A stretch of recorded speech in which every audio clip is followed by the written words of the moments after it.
Alors, 15 minutes pour donner l'ensemble des informations qu'on peut avoir en statistique publique sur la création d'entreprise, c'était un peu court. Et il y a des sujets qualitatifs que j'ai pas eu le temps d'aborder, et notamment porter un jugement de valeur sur la création du statut de micro-entrepreneur et l'essor de ces personnes, du nombre de personnes qui ont ce statut. On peut porter un différent regard, hein. On peut se dire que ça répond à une envie entrepreneuriale, on peut se dire que ça répond à un besoin de trouver un emploi pour des personnes qui n'y ont pas accès forcément dans le marché du travail, compte tenu de toutes les rigidités, toutes les difficultés qu'il a.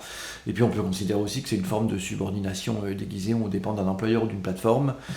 Alors c'est très difficile, c'est pour ça que j'en ai pas eu le temps d'en parler, parce que les chiffres eux-mêmes ne suffisent pas. Qualitativement, on voit bien, et puis le vécu qu'on peut avoir, c'est que c'est très compliqué parce qu'il y a un peu d'étroit, évidemment, dans cette évolution du nombre d'entreprises individuelles, notamment de micro-entreprises. Et donc tout n'est pas gris, tout n'est pas blanc, tout n'est pas noir, et il y a du gris clair et du gris foncé dans cette affaire, et c'était vraiment très difficile d'en parler en 15 minutes.